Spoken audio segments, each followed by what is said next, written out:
Second half of the 14th century.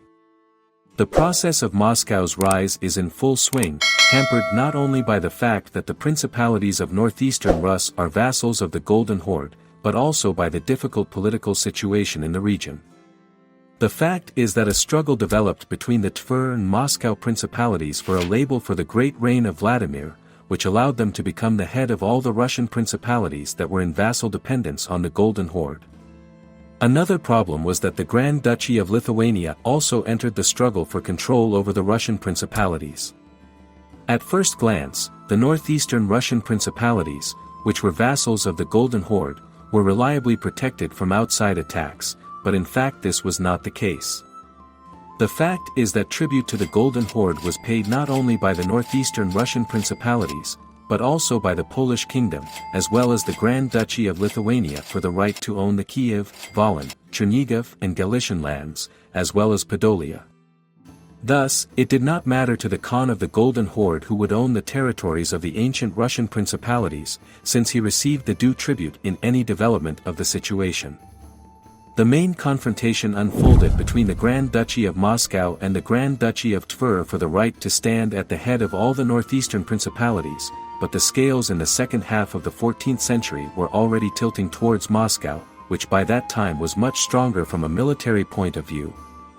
However, the parties tried to avoid large-scale hostilities for fear of interference from the Horde army, and also because the Orthodox Church was against civil strife and called for resolving all disputes peacefully. Nevertheless, the situation between the two principalities was very tense and the start of an armed confrontation required only a pretext, which, oddly enough, was the redistribution of inheritances within the Tver principality. The fact is that in 1364, Prince Vsevolod of Tver died from the plague, as well as Prince Belogorodsky Semyon Konstantinovich, who bequeathed his inheritance not to his brother Aremy Dorogobuzky or uncle Prince of Tver and Kashin Vasily, as required by the current rules, but to his cousin Mikulinsky Prince Mikhail. Metropolitan Alexei instructed Tver Bishop Vasily to resolve the dispute, who unexpectedly took Mikhail's side. At the same time, Mikhail understood perfectly well that the Moscow Prince Dmitry took the side of his uncle, the Tver Prince Vasily. Therefore, in order to avoid reprisals in 1367, he fled for help to Lithuania to Prince Algirdas, who was married to his sister.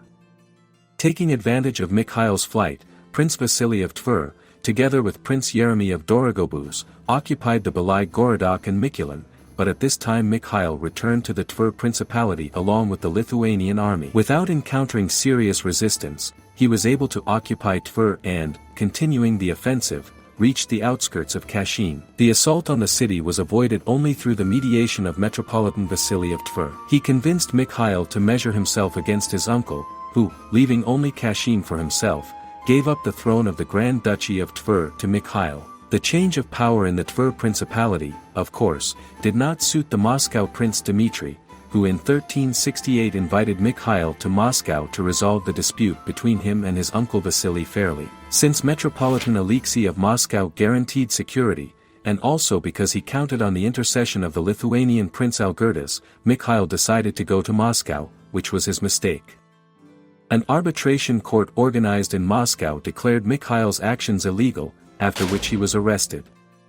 However, Moscow Prince Dmitry did not have time to return the Tver throne to Vasily, since at that time Horde ambassadors arrived in Moscow. Fearing the Horde's intervention in the dispute, Dmitry freed Mikhail, taking from him a promise not to complain to the Horde, and also to transfer the Belai Gorodok to the Dorogobuz Prince Aremy. In the same year, Prince Vasily of Kashin dies, which allowed Moscow Prince Dmitry to again intervene in the struggle for the Tver throne. Prince Vasily of Kashin still has a son, Mikhail, so, under the pretext of protecting his rights, Prince Dmitry hastily assembles his regiments and invades the territory of the Tver Principality. In turn, Prince Mikhail of Tver, knowing full well that he clearly did not have enough strength to resist the Moscow army, fled from Tver to the Lithuanian Prince Algirdas, counting on the help of his army. Since the Grand Duchy of Lithuania had long planned to extend its influence to the northeastern Russian principalities, Algirdas began hasty preparations for a military campaign against the Grand Duchy of Moscow. Algirdas was an experienced military leader and therefore decided to act unexpectedly,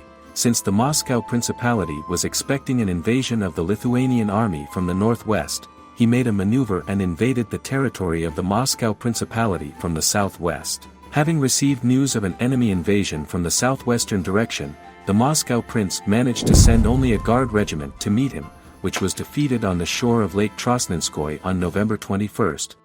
Prince Dmitry took up defensive positions outside the walls of the Moscow Kremlin, awaiting the arrival of reinforcements. In turn, the Lithuanian army reached Moscow and plundered its surroundings for 3 days, but did not dare to launch an assault. It is difficult to say how events would develop further, but at this time Algirdas received news that Lithuania was attacked by Livonian knights, so he was forced to lift the siege and hastily leave the territory of the Moscow Principality. Having gathered their forces, the Moscow army decided not to remain in debt and raided the territory of the Grand Duchy of Lithuania, but after plundering the outskirts of Starodub and Novgorod-Seversky, it returned to its territory. Nevertheless, the Moscow prince, fearing a new invasion by the Lithuanian army, temporarily refused to interfere in the affairs of the Tver Principality, thanks to which Prince Mikhail was able to return to the Tver throne. However, the peace did not last long. Already in 1370, having learned that the Lithuanian army was defeated by the Teutonic Order at the Battle of Ruda,